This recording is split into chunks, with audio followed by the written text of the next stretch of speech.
E aí, pessoal, tudo bem? Recebi aqui a prova de contabilidade geral que caiu neste domingo no Tribunal de Contas do Estado da Paraíba, prova essa realizada aí pelo CESP. Aliás, Paraíba que eu tive aí o prazer de conhecer durante aí o aulão que o portal do Ricardo Alexandre me convidou a realizar, né? Bom, a prova teve alguma questão atípica, né? Que eu nunca tinha visto o CESP cobrar, é uma questão literal. As demais questões, né, estavam ao longo dos meus cursos de contabilidade específicos para esse certame, né? Em especial o curso em PDF, que tinha mais questões do que o curso em vídeo, né? O curso em PDF tinha ali 6 das 7 questões, o curso em vídeo tinha a maioria delas, né? Se não me engano, apenas 2 questões não foram comentadas ao longo do curso em vídeo. Lembro que aparentemente temos aqui uma questão anulável, né? Eu vou aqui fornecer os gabaritos que eu julgo aí prováveis de serem considerados preliminarmente pela banca, mais longe aqui de querer aqui unanimidade, tá ok? Vou comentar aqui a prova, a gente vai aguardar o gabarito preliminar fornecido pela banca e posteriormente eu posso aí ajudá-los com a elaboração de recursos, tá ok? Então olha na tela a prova aqui, comentários da prova do Tribunal de Contas do Estado da Paraíba. Primeira questão, né, é uma questão aqui atípica que eu falei para vocês, né? Essa aqui é uma questão atípica porque nunca vi isso aqui ser cobrado, né? Esse tipo de questão literal ser cobrada aqui pelo CESP. Então, olha aqui, né? De acordo com a Lei 6404, Lei das Sociedades por Ações, os certificados de ações devem conter o quê? Então, nome de acionista, nome fantasia da companhia, assinatura e tal, né? Bom, isso aqui está lá no artigo 24, né? Ele diz lá no artigo 24 que os certificados de ações têm que ter o nome do acionista, não tem nem muito o que comentar, né? Apenas aqui mostrar para você onde que está isso aqui, né?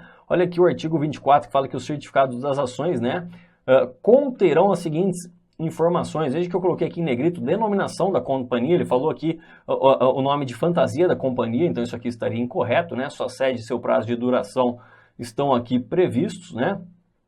Olha aqui o nome do acionista, que é o nosso gabarito, alternativa A, né? Então, uma questão aqui extremamente infeliz, né? Não agrega nenhum conhecimento para a gente, mas enfim, tá aqui, ele fala assinatura aqui de 2 diretores, acho que ele fala aqui ao menos 1 diretor, então estaria incorreto. Valor de mercado, ele fala, né? Valor de mercado da ação, olha o que ele fala aqui, vamos ver. Ele fala que o valor nominal, né?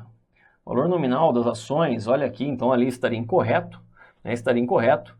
E a data de possível resgate, isso aqui não está previsto no artigo 24. Então, questão literal que não agrega nenhum conhecimento, né? Essa questão aqui é tipo aquela questão que o aluno extremamente bem qualificado chutou tanto quanto o aluno que fez a sua primeira prova de contabilidade na vida, né? Realizou sua primeira questão de contabilidade na vida. Então, não agrega nenhum conhecimento, né? O CESP foi mal aqui em cobrar esse tipo de questão, né? Nivela aí por baixo. Vamos continuar aqui. A questão 85. A questão 85 fala que também não é uma questão assim tão feliz, né? Olha aqui, a Lei 11.638 de 2007, que introduziu alterações na forma de elaboração e de apresentação das demonstrações contábeis das companhias, determinou o quê? A Lei 11.638 de 2007, né, que introduziu aí, né, esse início de conversão da contabilidade brasileira às normas internacionais. Então vamos lá, alternativa A, ele fala que proibição do uso da conta lucros ou prejuízos acumulados, isso aqui é incorreto. Por quê? Bom, o que a Lei 11.638 de 2007 fez é o seguinte, ela proibiu o saldo positivo ao final do exercício social na conta lucros acumulados. A conta prejuízos acumulados continuou a existir, tá? Então só por isso já estaria incorreta, mas lembro, né? Lembro que essa proibição de saldo positivo na conta lucros acumulados, né, decorre da redação do artigo 202, parágrafo 6º, que fala que os lucros não destinados, né, as reservas de lucros, têm que ser distribuídos na forma de dividendos. No entanto, lembro que a conta lucros acumulados, ela continua a existir ao longo do exercício social, o que não pode ter saldo positivo ao final do exercício social, ou seja, na data da elaboração do balanço patrimonial, ok? Então, A alternativa A está incorreta. A B fala de extinção da DOAR, extinção da DOAR. Realmente, foi a Lei 11.638 quem extinguiu a DOAR. Em seu lugar entrou aqui a DFC. Então, a alternativa B estaria aqui, né, correta, né? Afinal, foi a Lei 11.638 que extinguiu a DOAR. Bom, a C, né? A C fala que a adoção do procedimento de redução do valor recuperável dos ativos. Para mim, essa aqui também está correta. Foi a Lei 11.638, que introduziu, né? Introduziu aqui a adoção do teste de recuperabilidade. Então, para mim, aqui também está correta a razão pela qual, para mim, essa questão tem que ser anulada, né? Tem que ser anulada, tá? Anulada. Então, para mim, tem que ser anulada se você pegar o parágrafo 3º do artigo 183, tá? Pega o parágrafo 3º do artigo 183 da Lei 6404, você vai ver, né, que inicialmente foi a Lei 11.638, 2007, quem introduziu norma a respeito do teste de recuperabilidade. Depois esse artigo, né, esse parágrafo 3º do artigo 183, ele foi alterado, né, a partir da Lei 11.941 de 2009. Mas não há dúvidas, né, que quem introduziu essas adoção do procedimento, introduziu a adoção do procedimento do teste de recuperabilidade foi a Lei 11.638 de 2007. Então, para mim, isso aqui está também correto, né? Então, para mim, tem que ser anulado isso aí. A D fala que segregação do ativo fixo no grupo físico e no grupo imaterial, a Lei 11.637, o que ela fez a respeito do grupo do ativo, ela apenas, né, introduziu, ela inseriu o intangível lá no ativo permanente. Posteriormente, a Lei 11.941, né, deu uma remodelada, né, uma remodelada no ativo, ou seja, o ativo que era classificado em ativo circulante, ativo realizável a longo prazo e ativo permanente sendo o permanente dividido em imobilizado, investimentos e diferido, né? Então a Lei 11.638 introduziu aqui o intangível dentro do ativo permanente. A Lei 11.941 de 2009, ela deu aquela remodelada geral no ativo. Ela passou então a classificar o ativo em ativo circulante e ativo não circulante, em ativo não circulante, sendo ativo não circulante dividido em imobilizado, investimentos, intangível e realizável a longo prazo, ok? Então, aqui também está errada a alternativa D, está errada a alternativa E. A alternativa E também está errada, a vedação do lançamento aqui no diferido, isso aqui ocorreu a partir da Lei 11.941 de 2009, ou seja, constituição de novos valores ao ativo diferido não poderia ser realizada a partir da Lei 11.941 de 2009. Então, para mim, essa questão tem que ser anulada por duas alternativas, aliás, corretas, tá ok? Questão 86 fala que o CPC definiu o custo de transação como gasto incorrido e diretamente atribuível, entre outras, as atividades necessárias de distribuição primária de ações e bônus de subscrição. Ainda segundo o CPC, o referido custo, ou seja, esse custo de transação aqui, quanto à sua natureza, é o que? É um gasto incremental. Isso aqui está dentro lá do CPC 08, é um gasto incremental. Eu coloquei aqui a definição de custo de transação, né? Custo de transação são aqueles incorridos, né, nas atividades necessárias, aí, basicamente a captação de recursos, como emissão de debêntures, captação de empréstimos, né, transação com ações próprias e assim por diante, né. Então são por natureza gastos que incrementais. Então questão literal a respeito do CPC 08 também, né, não agrega tanto conhecimento assim, né. Questões aí literais do CESP, né, decorebas que não agregam muito conhecimento. Questão 87, uma questão extremamente confusa, né, olha que ele fala: seguir a tabela 1 apresenta em reais as variações entre os dois últimos exercícios, né? Variações entre os dois últimos exercícios, ou seja, ele pegou variação de saldos finais e saldos iniciais, perfeito? Verificadas por uma empresa em suas demonstrações contábeis. Então essa aqui é a tabela 1. E a tabela 2 apresenta em reais a composição da DLPA, da demonstração dos lucros ou prejuízos acumulados do exercício mais recente, então do exercício atual. Então, por exemplo, aqui na DLPA a gente vê que tem saldo inicial, né, da conta lucros retidos de 89, aí teve aqui lucro líquido do exercício, então mais 14, né, mais 14 daria aqui 103.700. Bom, como ele pagou dividendos, lembra que a conta dividendos, a conta que origina o pagamento de dividendos, aí a conta lucros acumulados dentro, exatamente aqui dessa demonstração então da LPA, menos aqui então 2.800, a gente chega aqui, né? Chega aqui no saldo de 100.900, tá? Então eu sei aqui que desse lucro de 14 mil reais, eu sei, através da informação aqui da DLPA, eu sei que desse 14 mil reais aqui, 2.800 foi para pagar dividendos e o restante, ou seja, 11.200 reais, provavelmente ficou aqui retido, né? Lucros retidos em alguma reserva de lucro, ok? Aliás, né, essa análise aqui, né, olha aqui, vai ao encontro aqui, ó, da variação das reservas de lucros, né, mais 11.200, então a nossa análise aqui da DLPA foi correta, tá, ok? Então, conforme os dados da tabela 1 e 2, qual que é o total em reais das fontes de caixa, ou seja, geração de caixa a ser considerado para o exercício mais recente. Ele quer saber só as gerações, então questão atípica, né?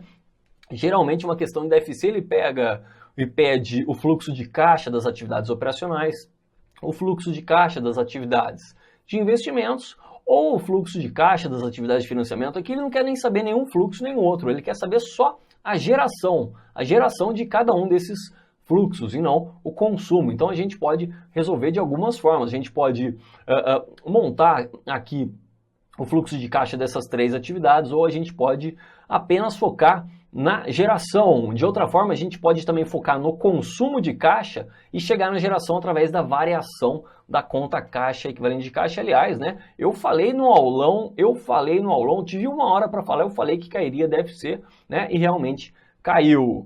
Então, olha lá, eu estou vendo aqui que a conta caixa equivalente, olha que informação importante, caixa equivalente de caixa, teve uma variação positiva de 6.200. Né? Eu sei que essa variação de caixa, ela é provocada então pelas três atividades operacionais, né? Atividades de investimento, mais atividades de financiamento. De outra forma, eu posso chegar nessa variação de caixa, da seguinte forma, né? Seria a geração, como houve aqui uma geração de 6.200, então, de outra forma que eu posso chegar aqui nessa variação de caixa, explicar essa variação de caixa, seria aqui a geração de caixa, que é o que ele quer, menos o consumo de caixa. Se eu chegar a geração de caixa menos o consumo de caixa, eu tenho que chegar aqui numa variação de 6.200.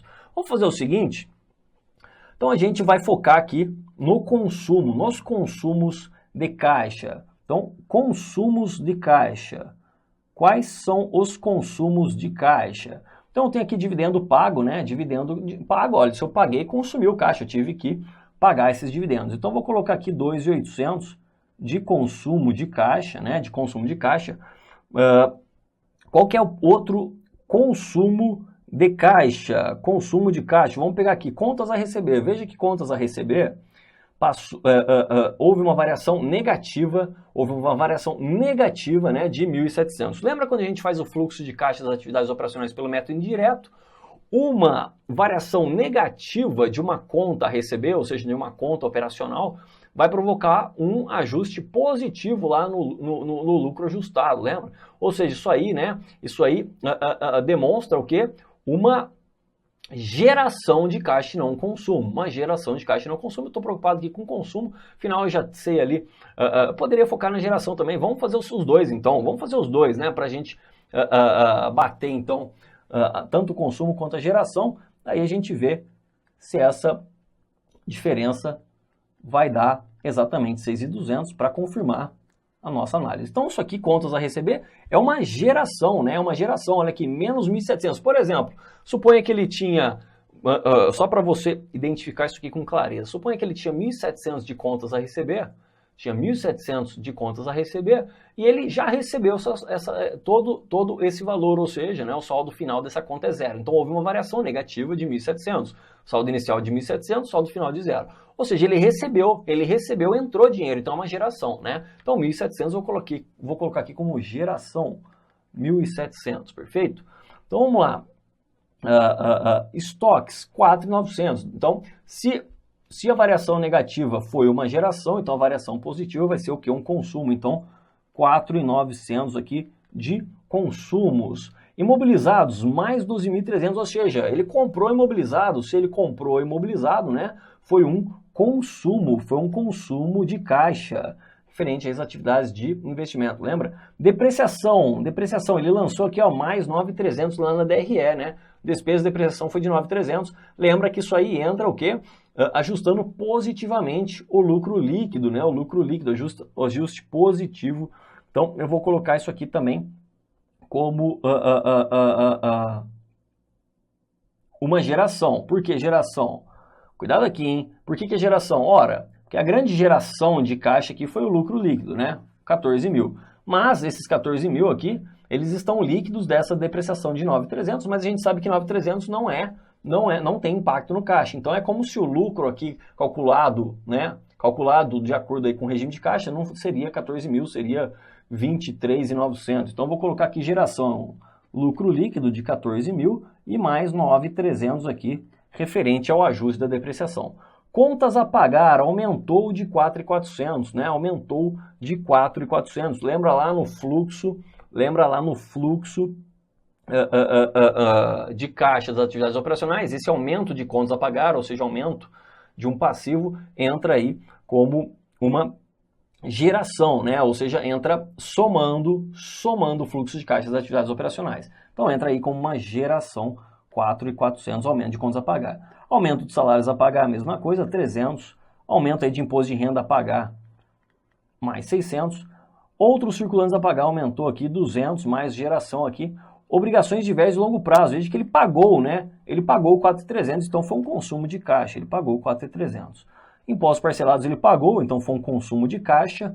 Capital social, mais 200, mais 200. Bom, como é que eu sei que esse capital, esse aumento de capital social foi uma integralização? Ora, eu sei que não foi integralização a partir das reservas de lucros. Afinal, a gente fez a análise aqui desses 14.2.800. Foi para pagamento de dividendos, consequentemente, 11.200 estava onde? Nas reservas de lucros. E eu vi aqui que as reservas de lucros aumentaram exatamente de 11.200. Então, esse R$200 aqui foi geração. Deixa eu fazer a conta aqui, deixa eu fazer essa conta aqui, 2.800 mais 4.900 mais 12.300 mais 4.300 mais 200, temos aí um consumo, de 24.500, né? E a geração de 1.700 mais 14.000 mais 9.300, mais 4.400, mais 300, mais 600, mais 200, dá 30.700. Então, o 30.700 foi a geração, né? Alternativa D, né? Então, a gente poderia confirmar essa geração de 30.700 através da variação do caixa, né? Vamos dar uma olhada aqui na variação do caixa, né? A variação do caixa, a gente falou, então, que a geração menos o consumo, 30.700, menos o consumo aqui de 24.500, isso aqui vai dar, tem que bater ali, tem que dar 6.200, opa, deu 6.200, então olha aqui, justificando aqui o aumento de caixa de 6.200, então é com isso, né, eu fico aí mais seguro de que eu acertei a questão, afinal, bateu ali, nossa senhora, questão, né, atípica de DFC, né, eu falei que ia cair DFC, né, foi uma questão atípica, ele não pediu o fluxo de caixa de alguma atividade, ele pediu apenas as gerações, as fontes, né, as fontes de caixa, então, questão aí atípica, mas que dava, né, o aluno que estava bem preparado para questões de DFC conseguiria resolver sem problema, né. Vamos lá, questão 88. Outra questão que eu falei que ia cair lá no aulão, hein? Eu falei que ia cair DRA. Olha aqui a DRA. A tabela a seguir apresenta informações com valores em reais extraídos da contabilidade, né? Do exercício aí de 2000 aí, XX aí, de uma empresa. Então ele colocou de acordo com os dados da tabela, considerando que no exercício de 20XX aqui a referida empresa por um lucro de R$120 mil, apurou esse lucro aonde? Lá na DRE, né? Então, o valor em reais apurado pela empresa a título de outros resultados abrangentes. Então, não importa nem o lucro, né? Se ele quer só os outros resultados abrangentes, a gente vai focar nos outros resultados abrangentes. Ou seja, são valores que não foram considerados na DRE. Então, não importa aqui o lucro, não importa o lucro, perfeito? Então, outros resultados abrangentes. Vamos lá, gasto com a emissão de ações do próprio país, isso aqui não é um outro resultado abrangente, né? Aquisição de ações de emissão própria, isso aqui também não é outro resultado abrangente. Agora, ajuste aqui negativo de instrumentos financeiros, isso aqui é outro resultado abrangente. Então, a gente vai considerar aqui como é negativo, a gente já vai considerar isso aqui, então, negativando, né? Tributos sobre esses ajustes de instrumentos financeiros, ou seja, isso aqui vai entrar positivando, né? Porque é como se fosse um direito que ele vai ter que compensar lá no futuro quando ele realizar ajustes positivos nesses instrumentos financeiros. Então, isso aqui entra aqui positivando os outros resultados abrangentes. Equivalência patrimonial sobre resultados abrangentes positivo em coligado. Então é positivo também, né? Por exemplo, imagina aí que a minha coligada lançou, né, um valor positivo na sua conta ajuste de avaliação patrimonial. A investidora, né, vai aplicar o método de equivalência patrimonial em cima desse valor. Como? Ora, pegando o seu percentual de participação, multiplicando por esse valor lançado na conta ajuste de avaliação patrimonial de sua investida. Então ele vai debitar, se for um ajuste positivo como aqui, ele vai debitar o valor do investimento lá no ativo não circulante investimentos e vai acreditar ajuste de avaliação patrimonial de coligadas, né? Então é um lançamento aí reflexivo, né? Então isso aqui também será considerado como um outro resultado abrangente aqui da investidora. Ajuste positivo de conversão, lembra que isso aqui eu falei no aulão, né? Isso aqui é o típico lançamento na conta ajuste acumulado de conversão. Então, como é positivo, vai entrar positivo nos outros resultados abrangentes e tem tributo aqui sobre esses ajustes positivos, né? O CPC 26 fala que esses lançamentos têm que ser realizados de forma líquida, né? Então, ou seja, de forma líquida desses tributos. Então, a gente tem aqui, né, 60 negativo com 90 negativo, a gente tem 150 negativo. Deixa eu fazer essa conta. Então, 150 negativo, 260 com 44 dá 304 positivo, menos 150 negativo, é isso? Dá 154. Então, os outros resultados abrangentes são de R$154 mil, alternativa D. O interessante é que essa questão foi retirada do próprio CPC 26, eu trouxe aqui, né, o exemplo dado pelo próprio CPC 26. Veja se você consegue identificar, né, alguma coisa em relação à sua prova. Olha aqui, ajuste de instrumentos financeiros, menos 60. Ó, vou voltar, né? Ó, chega da raiva, né? Menos 60, tá aqui. Olha aqui, tributos sobre esse ajuste, 20 mil aí positivo, né? Equivalência patrimonial, 24, ajuste de conversão do período, 260 e tributos de 90, ou seja, é exatamente o exemplo dado lá no próprio CPC 26. Então, o examinador aí estava com preguiça, né? E apenas copiou o que já estava previsto lá no CPC 26. Então vamos lá, pessoal, para a gente finalizar, né, duas questões a respeito da análise das demonstrações contábeis. No aulão também falei, né, falei que cairia, né, provavelmente a composição do endividamento. Ou seja, em 1 hora de aulão eu falei 4 assuntos que foram cobrados, né, de 7 questões eu falei 4. E no meu curso, né, lembrando que no meu curso de PDF tinham todas as questões, com exceção daquela primeira que eu nunca vi ser cobrado, né, uma questão literal a respeito do artigo 24. No curso em vídeo, se não me engano, não havia também essa primeira questão, obviamente. E as questões, a questão a respeito de custos de transação, eu não lembro, eu acho que não tinha, né? Naquele curso reta final de questões comentadas, que era um curso mais objetivo, onde eu peguei os assuntos mais cobrados, né? E a gente comentou, tá? O curso de PDF, que é um curso mais longo, a gente comentou aí pelo menos 6 dessas 7 questões, tá ok? Então vamos dar uma olhadinha aí na questão 89, ele fala que se uma empresa, 50% dos ativos totais são financiados por recursos terceiros, ou seja, passivo exigível, e 20% desses capitais totais, né, ou seja, ativo utilizados são capitais terceiros de longo prazo, então passivo não circulante. Então, nessa empresa, qual que é a porcentagem dos capitais de curto prazo? Então, estou entendendo que ele está falando de capital de terceiro de curto prazo, ou seja, passivo circulante, em relação aos capitais de terceiros, ou seja, ele quer a composição do endividamento, ou seja, passivo circulante, em relação ao passivo total. A gente falou que isso aqui poderia cair em sua prova, a composição do endividamento. Então vamos lá, primeiramente ele falou que 50% dos ativos são financiados por recursos de terceiros, ou seja, então o passivo exigível é igual a 50% do ativo. Então eu estou verificando aqui que 50% aqui do ativo é financiado por recursos terceiros, né? 50%, portanto, é pelo patrimônio líquido, ou seja, pelo capital próprio. Ele ainda falou que 20% aqui dos capitais totais são utilizados aqui, 20% dos capitais totais utilizados são capitais terceiros de longo prazo, ou seja, então o passivo não circulante, o capital de terceiro de longo prazo, representa então 20% do ativo. Ora, então eu consigo concluir aqui, se o passivo exigível é igual a 50% do ativo, passivo não circulante é 20% do ativo, eu concluo que o passivo circulante, né, que é o que está sobrando, é de 30% do ativo. Lembra que o passivo exigível nada mais é do que a soma aqui do passivo não circulante mais o passivo circulante mais passivo não circulante, perfeito? Então eu sei aqui que o passivo circulante é 30% do ativo, eu sei que o passivo exigível é 50% do ativo, pronto, eu consigo aplicar isso aqui na composição do endividamento. Então passivo circulante é 30% do ativo dividido por 50% do ativo, que é o valor do passivo exigível. Com isso, 30% dividido aí por 50%, a gente chega em 0,6, ou seja, 60% alternativa B.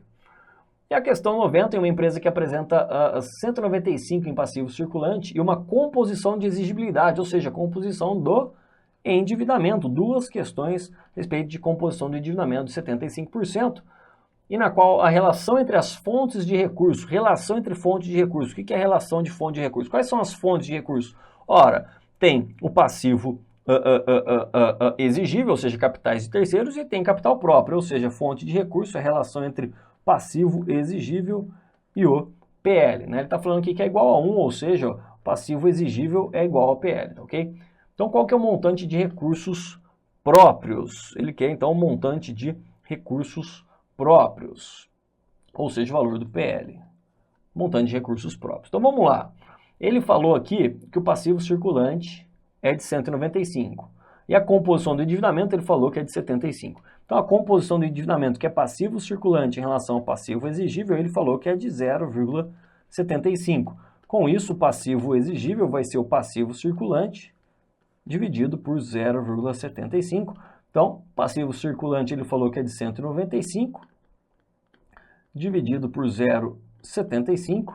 Isso aqui vai dar R$260 mil. R$260 mil é o valor do passivo exigível. A gente falou que aqui o passivo exigível é igual ao PL, porque as fontes de recursos aqui são iguais aqui a 1, ou seja, passivo exigível igual ao PL. Com isso, o PL, ou seja, os recursos próprios, é de R$260 mil. Alternativa C é superior a 244 e inferior a 265. Maravilha, pessoal. Essa aqui foi a correção. Lembrando, né? Lembrando aqui, né? Imagino que esses serão os gabaritos preliminares, né? Dependendo aí do gabarito apontado pelo CESP, a gente vai ajudá-los aí com recursos. Aquela segunda questão, para mim, não tem jeito, tem que ser anulado, tem duas alternativas corretas. Maravilha, deixa eu convidar, né? Se você ainda não me segue nas redes sociais, por favor, né? Tem página no Facebook, tem página no Instagram e tem aqui canal no YouTube. Então você pode aí curtir essas redes sociais, você consegue aí agregar conhecimento, afinal, né? Afinal, diversas vezes eu posto material aqui de forma gratuita para vocês. Maravilha, um grande abraço e até a próxima, pessoal.